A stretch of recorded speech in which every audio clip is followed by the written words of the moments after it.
خوش آمدید عزیزا، خوش آمدید، خوش آمدید بچه ها. مثل این که پیام نمیاد برای من. شما میشه پیام بفرستید ببینیم میاد یا نه؟ چون من همه رو فعال کردم بچه ها، نیومد. یه بار من لایو قد وصلم کردم، بعد ببینید میاد یا نه.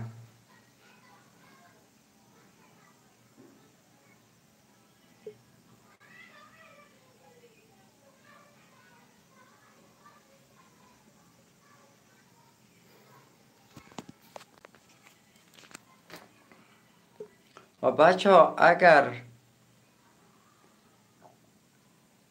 نیومد هم اشکالی نداره. شما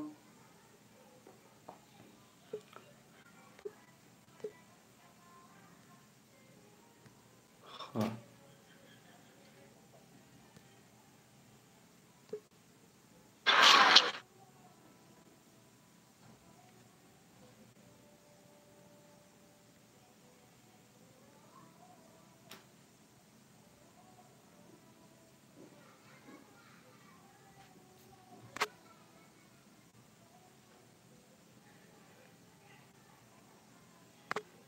خب عزیزای دل، اگر میخواید ساخت کاور رو یاد بگیرید، چون نمیاد اینجا، من همینجوری براتون آموزش میدم. من خیلی دوست داشتم که شما هر لحظه بپرسید و من براتون هر سوالی داشتید یاد بدم. مثل اینکه نمیشه. ببینید الان ما اگر بخوایم به اصطلاح یک همچین کاوری بسازیم به اندازه همین کاوری که روی صفحه میبینید، یا به اصطلاح اندازه شبیه به این کاور، به اصطلاح یک همچین کاوری بخوایم بسازیم، چطوری باید بسازیم؟ با کانوا. دوستان عزیز، شما الان این اپلیکیشن کانوا هستش. بذارید من یه لحظه یک چیز کنم که براتون قشنگ نمایش بدم اینا رو. الان بچه این اپلیکیشن کانوا هستش، میتونید دانلود بکنید و ازش استفاده بکنید. فرض بگیرید شما میخواید یک کاور بسازید، میایید وارد اپلیکیشن کانوا میشید. بچه کانوا یک سایت هم داره، مثلا شما برید داخل گوگل سرچ بکنید canva.com، باز هم میاد. یعنی از طریق سایت هم میتونید انجام بدید، اما اپلیکیشنش اگر داشته باشید خیلی خوبه. بعد خوبیش اینه که هرچی طراحی هم که داشته باشید همیشه ذخیره میشه. ببینید الان من هر چی که اینجا ساختم برای من ذخیره شده، در حالی که من یه بار اینو پاک کرده بودم دوباره اومدم. به خاطر همین اینا یه بار کم هم شده، ولی اینا که جدید ساختم مونده. خب الان ببینید من میخوام مثلا یک همچین کاوری بسازم. باید چیکار بکنم؟ وقتی وارد اپلیکیشن کانوا میشید این صفحه براتون باز میشه و شما ممکن طراحی از خودتون نداشته باشید، بخواید جدید بسازید به اصطلاح. خب الان اینا هر کدومی که بخواید اینجا میتونید خودتون انتخاب بکنید از بین اینا، یا این که میخواید کلا 0 تا 100 رو خودتون بسازید. اینجا این تصویر کوچیک یوتیوب روش میزنید، اینجا کاور ساخته میشه یا تامنیل. برنامه یوتیوب هم همینه، اما شما میتونید سایز و اندازه هاش خودتون هم تغییر بدید. من میخوام یک کاور بسازم، روی اولی ضربه میزنید، صبر میکنید، این صفحه الان براتون باز شد. خب الان این صفحه خالیه و هیچ چیزی نداره. این صفحه الان خالیه. بعد این ردیف پایین که میبینید، من امیدوارم این جا عوض شه، یه لحظه بذارید.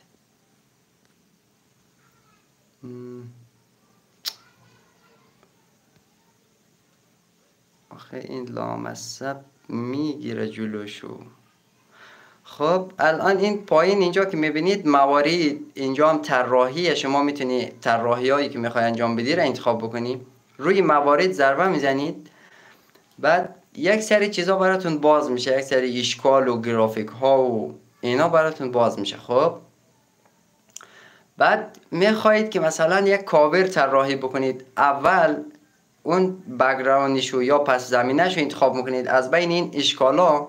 وقتی که میزنید روی اشکال، اونجا یک گوشش دیدید که نمایش همه موارد هستش. وقتی که اونو میزنید همه باز میشه براتون. بعد اینجا یک اشکالی به اصطلاح انتخاب میکنید، یک شکلی رو. من این پایین آخری سمت راستی رو میزنم روش، من این انتخاب کردم.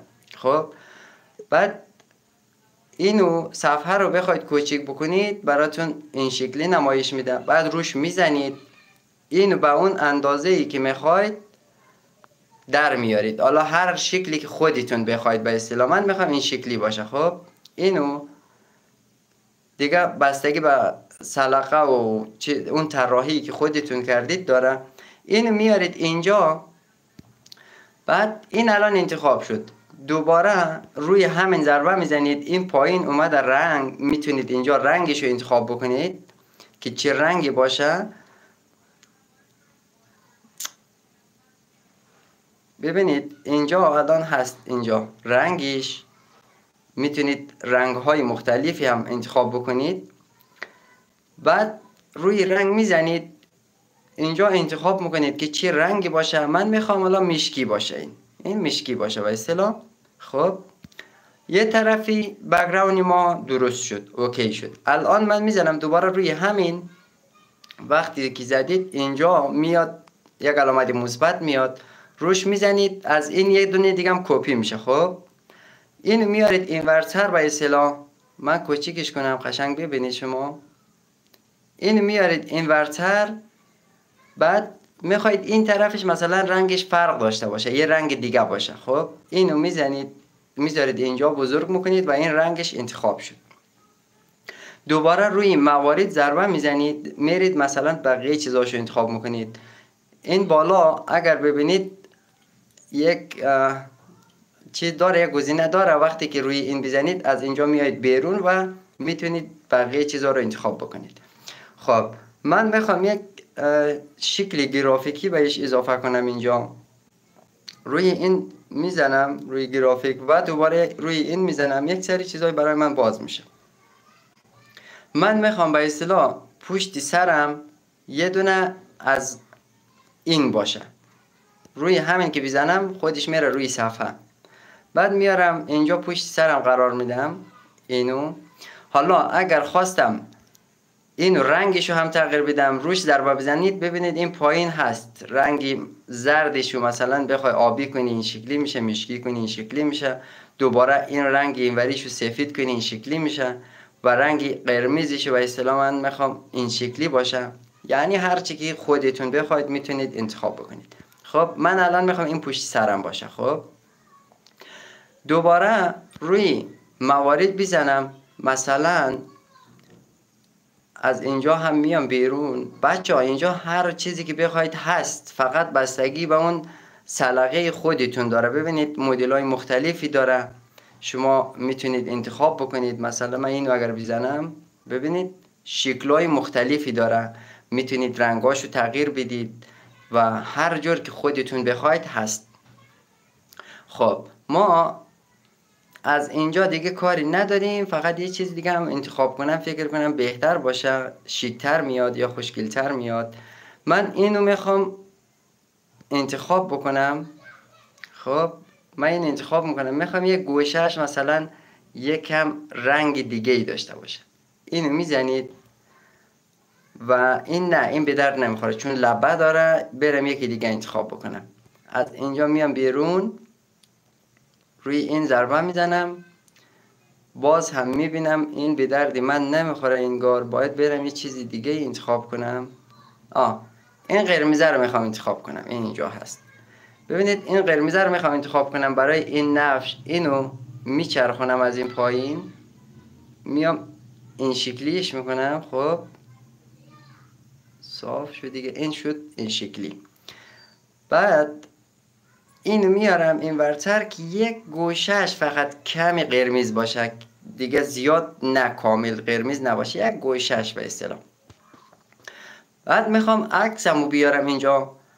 وقتی که روی عکسم بخوام عکسی از خودم اینجا باشه، این پایین گالری هست، شکل دوربینم هست، روش ضربه میزنید و این میره وارد گالری شما میشه. صبر میکنید تا باز شه. بچه هرچه اینترنت بهتر باشه سریعتر باز میشه. خب من اینجا میگردم تا یک عکسی از خودم پیدا کنم به اصطلاح، و من میخوام این عکسو میخوام بیارم اینجا، تیکشو میزنم، افزودن رو میزنم میاد روی صفحه و این عکس هم اینجا اومد.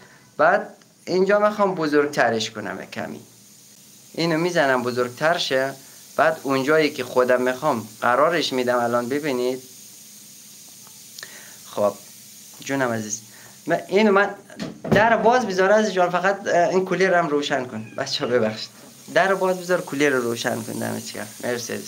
خب الان من این عکسمو اینجا گذاشتم و اگر بخوام این مشکیه پشت سرمو کمی بالا و پایین ببرم، یا هر کدوم بچه ها هر کدومی که بخواید مثلا جاش تغییر بدید، روی هر کدوم از اینا که بزنید این پایین یک ردیف کامل جداگانه باز میشه و میتونید میایید این آخر لایه ها رو اگر انتخاب بکنید، دقیق زیر همینا هست. اینجا اگر ببینید لایه ها هست، روی لایه ها که ضربه بزنید اینا میاد. مثلا من میخوام این پشتی سرمو تغییر بدم، این میزنم روش، بعد جاش اگر تغییر بدم میاد بالا، یعنی هر چی بالاتر باشه روی صفحه است. اگر بخوام پایین ببرم کلا میره زیر همه اونا.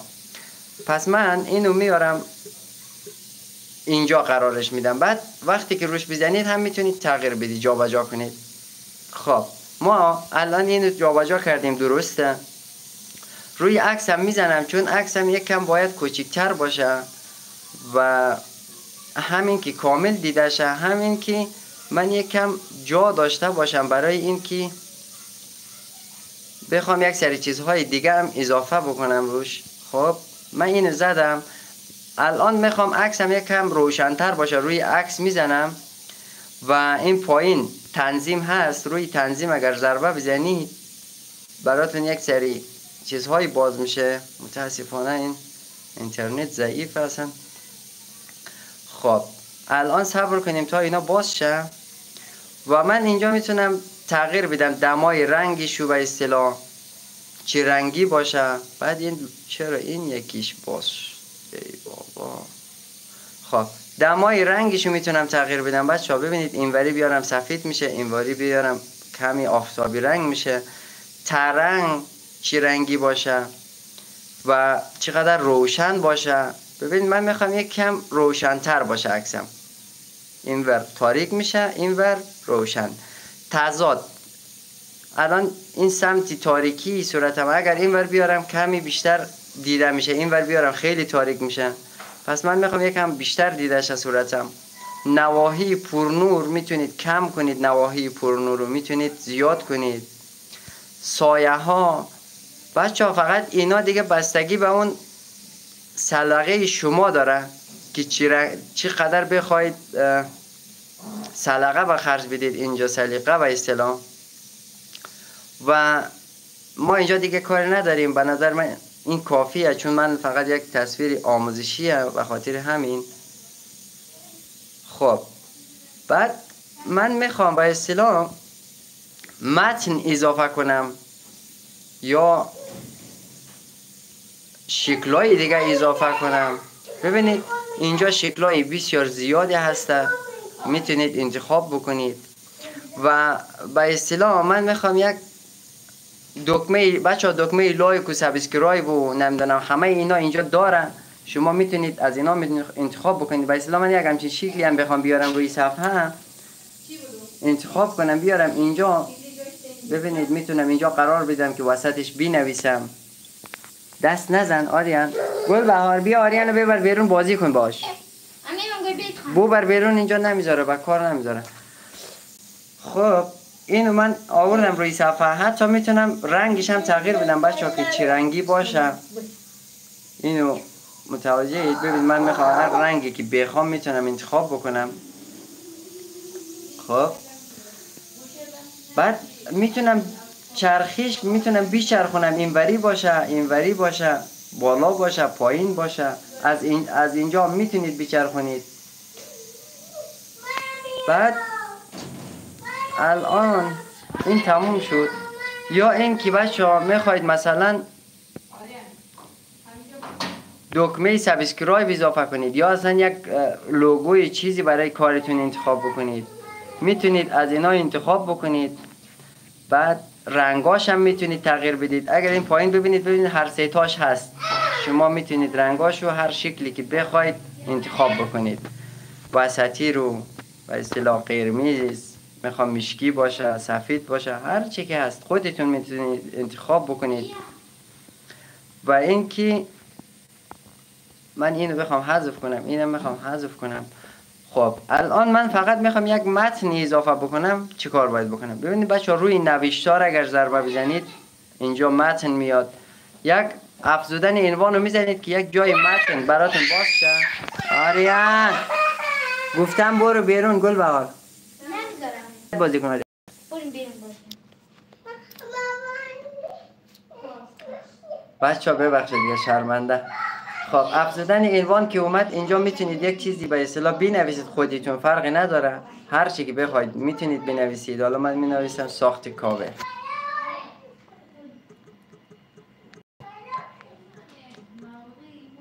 ساخت کاور. الان من روی این اگر بخوام بزنم میتونم جابجا کنم. وقتی که روی متن ضربه بزنید بچه ها، این پایین علامت کیبورد که میاد میتونید تغییر بدید، یک چیز دیگه بنویسید. قلم که بزنید اینجا میتونید انتخاب بکنید که چی فونتی باشه. من بیشتر از این فونت برای کاورام استفاده میکنم. بعد سبک نوشتاری هم اینجا میاد، کوچیک باشه، خیلی کوچیک باشه و بزرگ باشه که من معمولا همین استفاده میکنم. اندازه قلم میتونید بزرگ و کوچیک هم از اینجا کنید که هم از اونجا، ولی فرقی نداره دیگه. اینجا میتونید رنگش انتخاب بکنید چه رنگی باشه. معمولا زرد و مشکی خوبه. و از اینجا میتونید فاصله هاشو انتخاب بکنید که چقدر از هم فاصله داشته باشه. بعد جلوه ها هم میتونید سبکشو انتخاب بکنید بچه ها که چی سبکی باشه. اینا سبکشه، میتونید بیشتر تغییر بدید، کمتر. حالا این دیگه میگم بستگی به این سلیقه شما داره. خب من به حالتی اول برگردونم.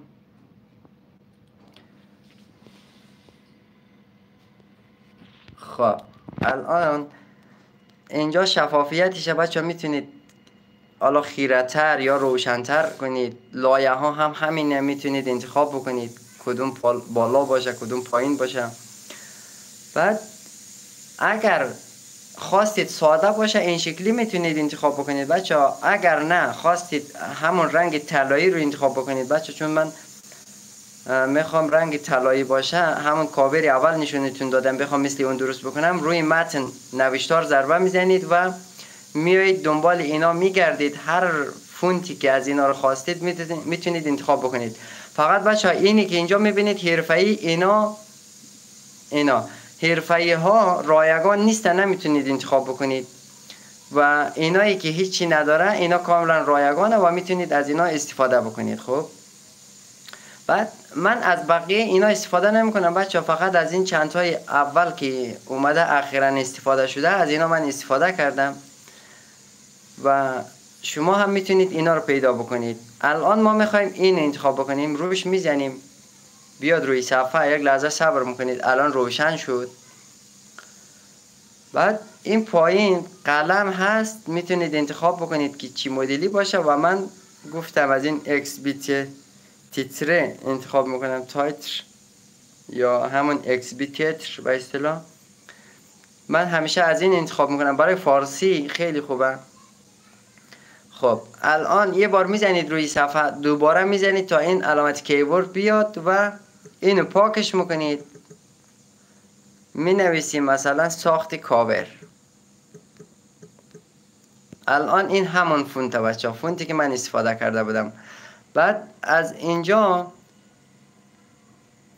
ببینید اینجا هست یک علامت سفید اینجا، اگر کامل دیده باشید اینو که بکشید میتونید توی یک فاصله خطی بیارید به اصطلاح، توی یک خط. بعد از این گوشه هم میتونید کوچیکش کنید و این بالا یک نوشته دیگه هم هست بچه، اونو مجبورید پاکش بکنید. این نباید باشه. بعد ای بابا روش میزنید جابجا میکنید چون فاصله زیاد گرفته، یعنی جا رو زیاد گرفته بچه ها، فقط من اینو میام یکم فاصله هاش همیشه نزدیکتر میکنم به هم دیگه که خیلی جا هم نگیره. بعد اینو میارم اینجا نگه میدارم یک جایی به اصطلاح. بعد دوباره این بالا 3 نقطه هست،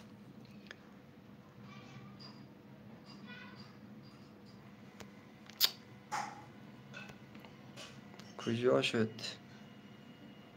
این لامصب بچه ببخشید. خب اینجا یه 3 نقطه هست، وقتی که روی هر کدوم هر متنی که ضربه بزنید یا هر چیزی که ضربه بزنید یه 3 نقطه میاد اینجا. ببینید اینجا روی این 3 نقطه بزنید، یه دونه دیگه هم ازش کپی بکنید. اینجا هم اومده تکرار، روش میزنید این کپی میشه براتون. بعد میایید دوباره یه بار روی صفحه میزنید، دوباره روی صفحه میزنید تا کیبورد بیاد و اینو پاک میکنید. مثلا می نویسیم برای یوتیوب. خب اینو من الان دیگه نیازی به تغییرات نداره بچه ها، چون یک بار اولیشو که درست کردیم دیگه همونه. فقط اگر شما بخواید یک کلمه ای رو مثلا با یک رنگ دیگه یا یک فونت دیگه قرار بدید میتونید انتخاب بکنید.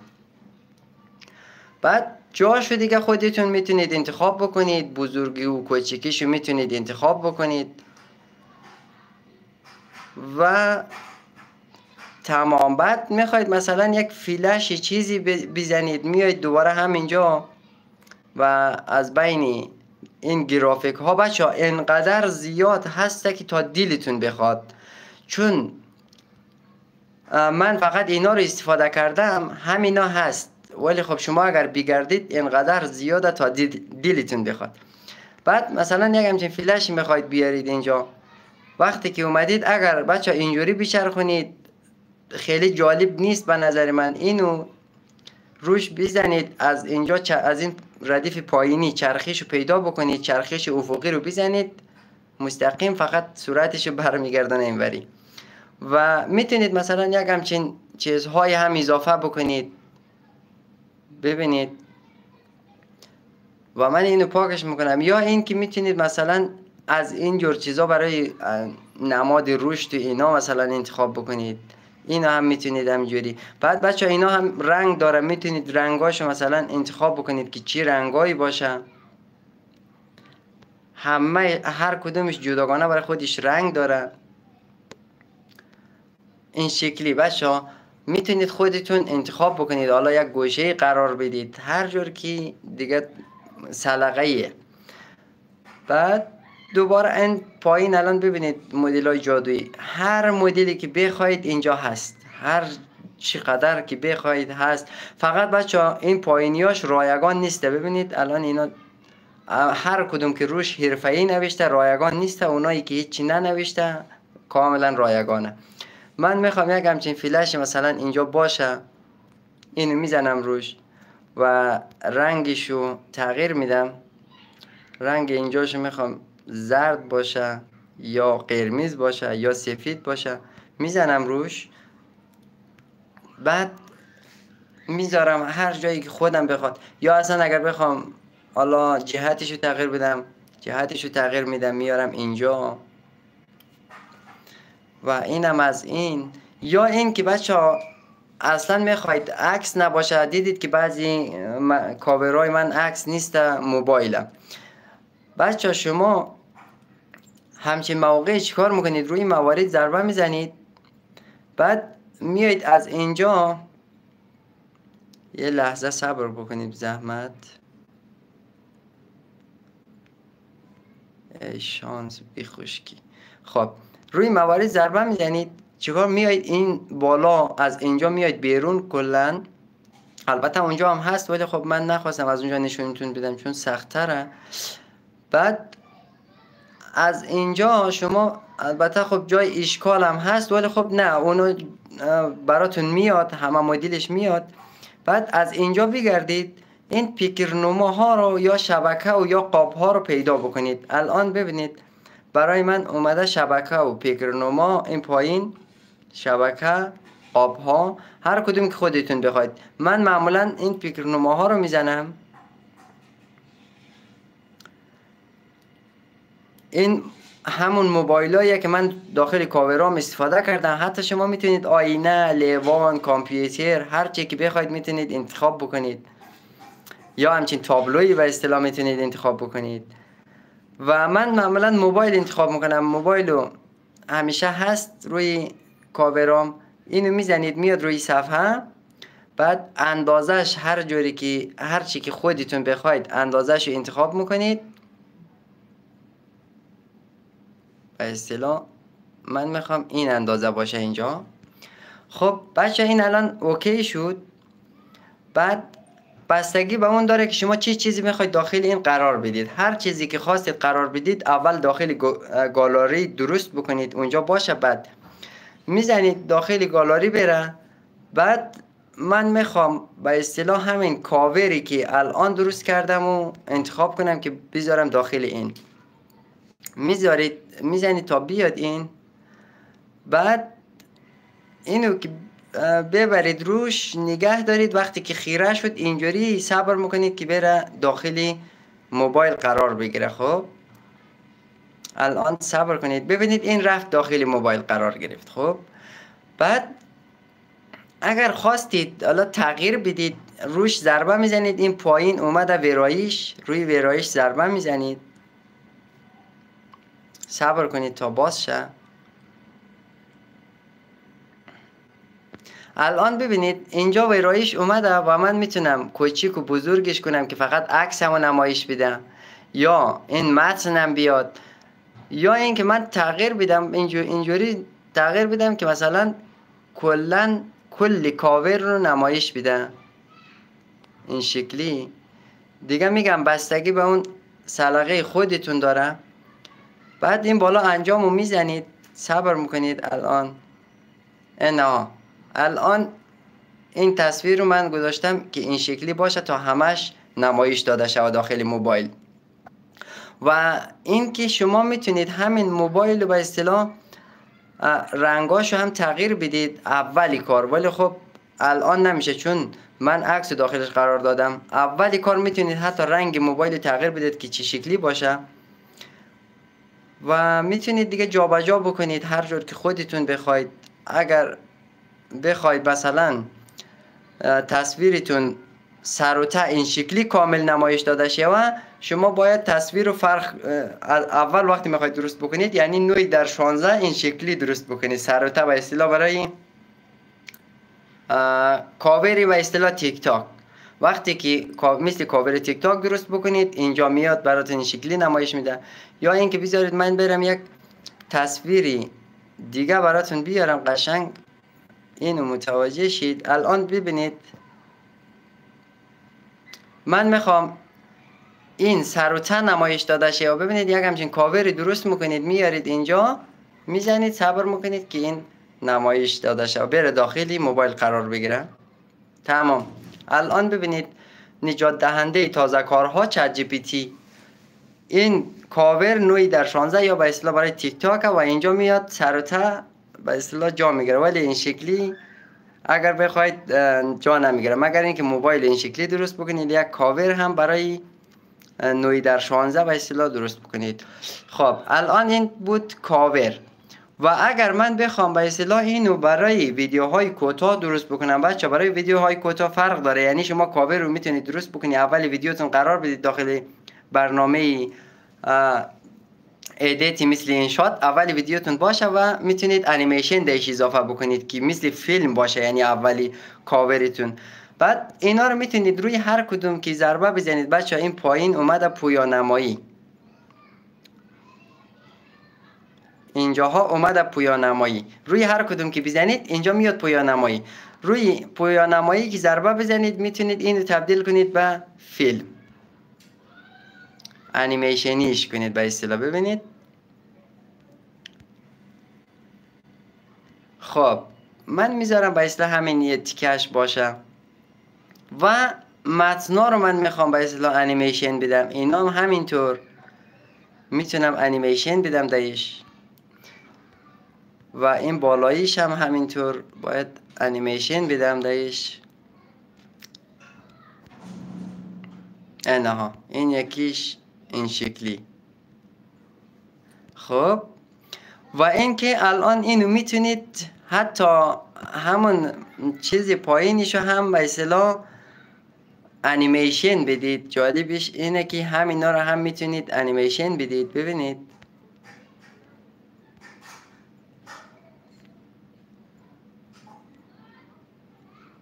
خب الان اینو که انیمیشن بدید بچه این میشه تبدیل میشه به ویدیو. خب این تبدیل میشه به ویدیو. الان این بالا اگر ببینید من اینو بزنم اینجا، اگر اینو بزنم پلی میشه و این یک ویدیوی 5 ثانیه‌ای برای من. اولشو دقت بکنید. و اینو میتونم برم اول ویدیو داخل برنامه ادیت هم قرار بدم. بعد وقتی که ویدیوهای کوتاه رو پلی بکنه اولش میتونی این روی صفحه بیاری که به عنوان کاور هم باشه و هم جزئی ویدیوتون باشه. اگر بخواید صدا هم اضافه بکنید صدا هم میشه. بعد کوتاه‌ترش بکنید کوتاه‌تر هم میشه. هر چقدر که خودتون بخواید. خب بذار من یه لحظه ببینم از اینجا براتون میتونم نمایش بدم. خب بچه ها از اینجا نمایش نمیدم متاسفانه که تایمشو کمتر کنیم یا زیادتر، ولی خب میتونید از اونجا آخرش یک مقدار برش بزنید داخل ادیت. و اینکه اگر بخواید اندازه هاشو تغییر بدید هم میتونید. بعد روی طراحی هم اگر بزنید بچه ها اینجا کاورای آماده هست. اینا کاورای آماده هر کدوم اگر از اینا بخواید یا خوشتون اومده باشه بخواید مثل مثلا این یکی یک کاور داشته باشید مثل این یکی، اینا نمیشه. الان نگاه حرفه‌ای یعنی اینا کلا پولیه رایگان نیست. ولی اگر بخواید به اصطلاح مثل این یکی داشته باشید مثل این یکی کاور بسازید یا مثل این یکی، اینا رایگانه. الان این چند تا رایگانه. روی اینا که بزنید صبر کنید من میزنم به اصطلاح روی همین افزودن به صفحه جدید که اون یکی خراب نشه. الان این کاوری بود که ما از اونجا آماده انتخاب کردیم. بعد شما میتونید اینا رو همینجا هم ویرایش بکنید به اصطلاح. ببینید الان اون پس زمینش که تغییر نمیکنه، اما این متناشو هر چی که هست شما میتونید با آن چیزی که خودتون میخواید تغییر بدید. هر اندازه که خودتون بخواید یا اصلا میخواید پاکش بکنید پس زمینش استفاده بکنید، میتونید اینا رو پاکش بکنید و پس زمینش نگه دارید. بعد برید برای خودتون فونت بیارید یا مثلا تصویر بیارید. و اینکه بچه ها اصلا من میخوام مثلا یه چیزی جالب براتون درست بکنم. الان من میخوام اینو به اصطلاح برای خودم یک چیزی درست بکنم. الان ببینید اینو من میارم اینجا، من میرم از اینجا یک تصویر میارم اصلا میزنم که روی این کیف این آقا من عکس کاوری من باشه. صبر بکنید الان میاد.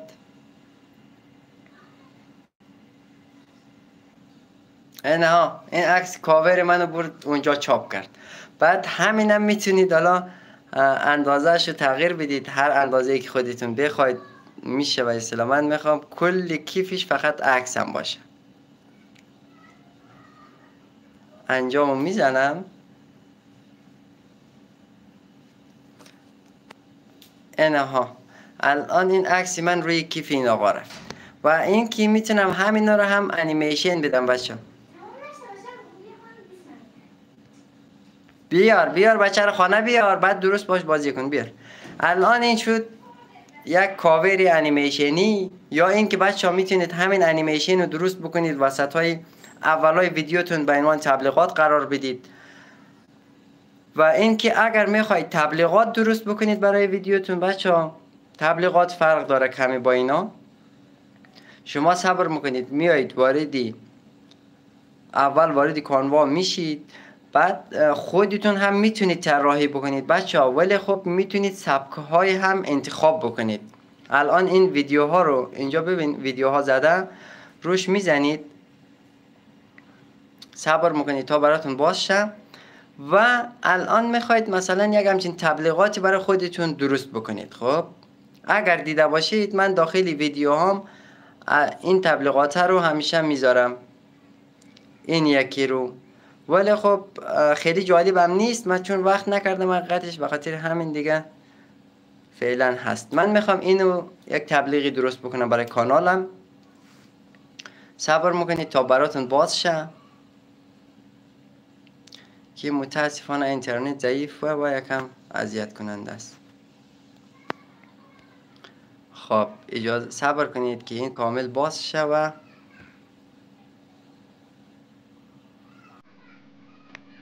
خب بچه ها اول بریم با هم دیگه ویدیو.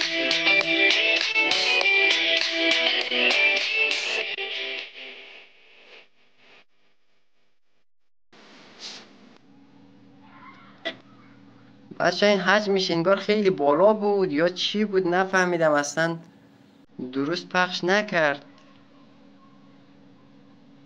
یا بذار از اینجا ببینیم. آها الان ببینید.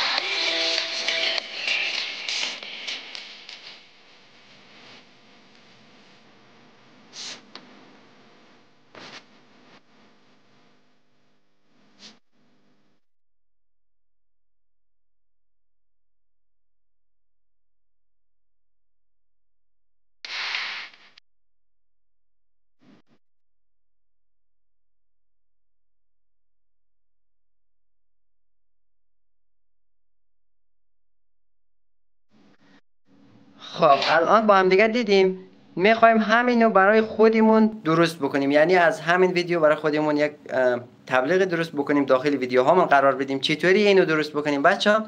الان ببینید اینا کلا همش ویرایش میشه، همه چیزش اینجا میشه تغییر داد.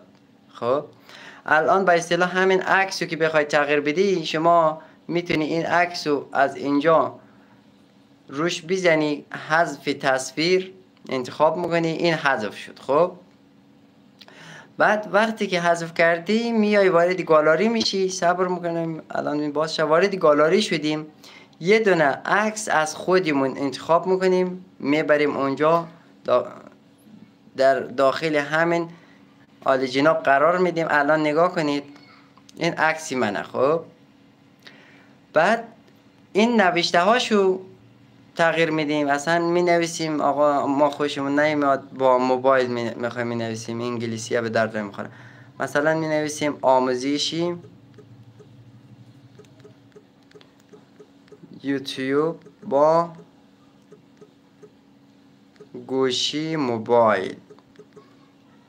خب اینو نوشتیم، از اینجا میایم بیرون، یه بار میزنیم روی صفحه، دوباره اینو میزنیم روی همین متن، قلم رو انتخاب میکنیم، میریم سبک های دیگر رو هم امتحان میکنیم کدوم برای ما میاد، برای کاری ما میاد.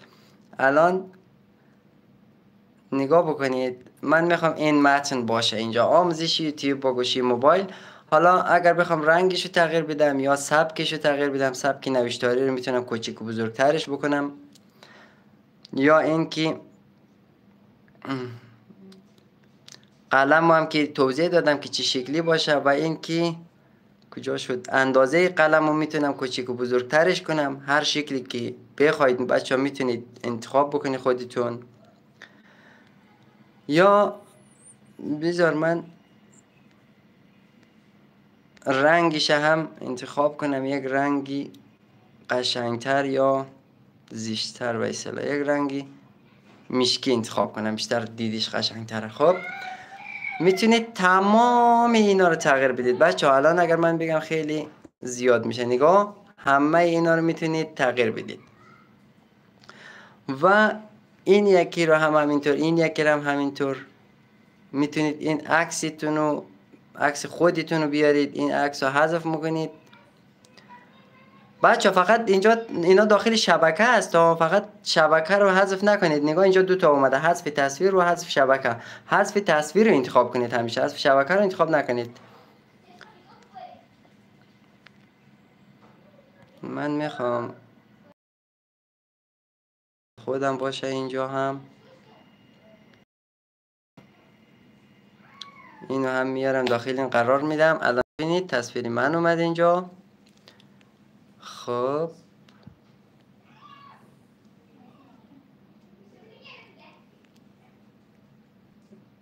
اینم از این. میایم بعدیش ببینیم اینجا چیه. اینو هم میتونید بچه ها تغییر بدید که من نمیخوام. حالا البته میخوام تغییر بدم اما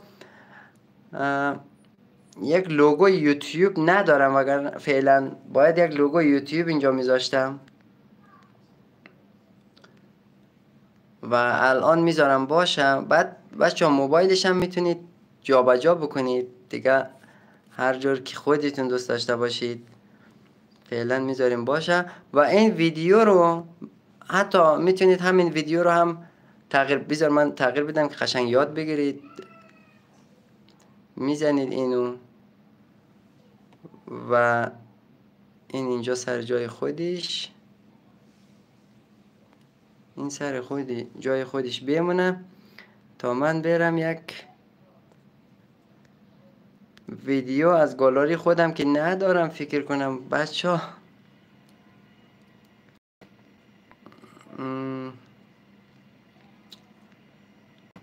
یک ویدیو ندارم متاسفانه.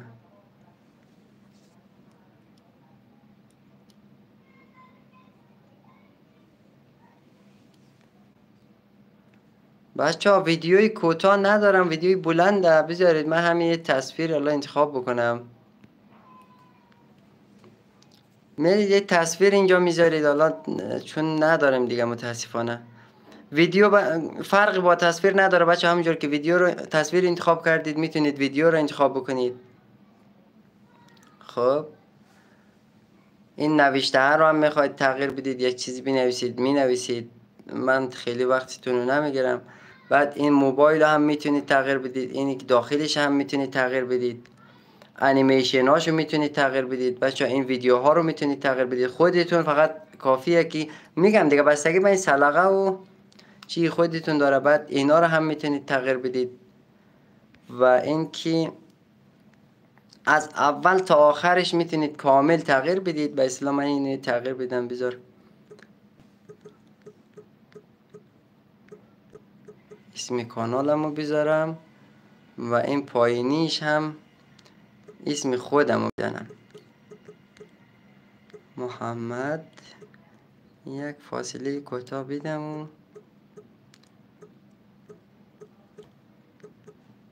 اینها اسم خودمو گذاشتم و تمام شد. اصلا اینجا میتونم لوگوی کانالمو نگه دارم، فرقی نداره. بعد از اول تا آخرش رو میتونید تغییر بدید. وقتی که تغییر دادید بچه ها ذخیره چطوری ذخیره میشه الان ببینید. این گوشه دقیقا اینجا وقتی که بزنید روش که بزنید اینجا بارگیری میاد، روی بارگیری میزنید. بعد اینجا که ویدیوی پیشنهادی برای من گفته ویدیوی MP4 پیشنهادیه. خب بعد نمیتونید کیفیتش رو تنظیم بکنید بچه ها، چون که شما رایگانش استفاده میکنید. نسخه پولیش رو میتونید همه کار بکنید باش، از همه اینا استفاده بکنید، ولی نسخه رایگانش رو نه متاسفانه.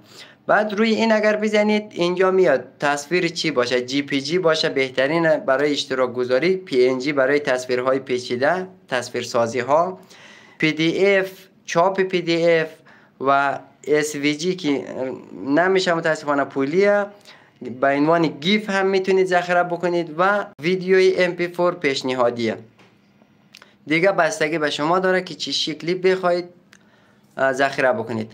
بعد وقتی که اینو روی بارگیری بزنید بخواید ذخیره بکنید، بارگیری با کانوای پرو. بعد اینجا گفته اتصال حساب‌های اجتماعی تان با اتصال حساب اجتماعی خود با کانوا مجوزتان برای استفاده از موسیقی در حساب‌هایتان ثبت می‌شود. یعنی این ویدیو چون بچه سویتی داره، یعنی آهنگ داره، من نمیتونم، باید برم لینک اینستاگرام و فیسبوک یوتیوب اینا رو بیارم اینجا. 3 تا لینک از من خواسته، ولی اگر آهنگشو حذف کنم میتونم ازش استفاده بکنم. متوجهید؟ بعد آهنگشو چطوری باید حذف بکنم؟ اینجا روی این آهنگ میزنید. ببینید این آهنگ روش که بزنید میتونید حذف انتخاب بکنید. بعد سویتی خودتون، حالا آهنگ خودتون انتخاب بکنید. بعد الان ببینید اینجا برای من گفته بارگیری. روی بارگیری که بزنم ذخیره میشه و من اینو نمیخوام ذخیره کنم بچه ها. اگر بزنم میاد، ولی بذار لغو کنم توقفی بارگیری. و این بود الان یک انیمیشن. الان ببینید ما میزنیم همه چیزایی که تغییر دادیم و یه دقیقه نگاه بکنیم. این تصویر منه. بعد اینجا هم همینطور.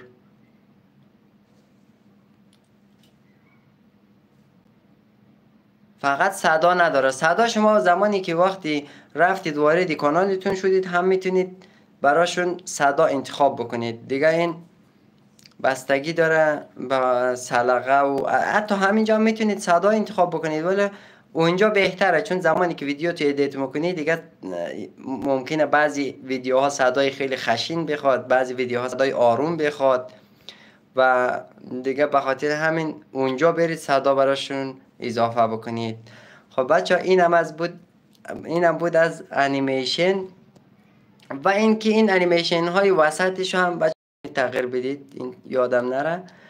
ببینید وسط اینا مثلا از این تصویر و این یکی تصویر بیاد چه شکلی انیمیشن داشته باشه میتونید تغییر بدید. روی وسطش روی انیمیشن که بزنید میتونید تغییر بدید. ببینید این شکلی بیاد، این شکلی بیاد، این شکلی بیاد، هر شکلی که خودتون دوست داشته باشید همون جوری میتونید انتخاب بکنید.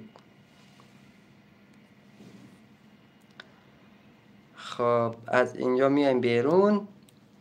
تمام. و این که بچه چنل آرت رو چطوری اینجا انجام بدیم، یا این که چطوری بتونیم برای خود لوگو درست بکنیم. انشالله اگر قسمت شد، اگر خواستید توی یک لایو دیگه براتون یاد میدم، یا اگر کامل دقیق خواستید حرفه‌ای یاد بگیرید براتون یک درخواست بدید که یک ویدیو براتون درست بکنم، چون الان دیگه هم وقتش مناسب نیست هم اینترنتی درستی ندارم دیگه. مرسی. اگر بد بود، اگر خوب بود تا اینجا نگاه کردید باز هم دستتون درد نکنه. انشالله تا یک لایو بعدی، تا یک ویدیوی بعدی. خدا نگهدار. عشق منید.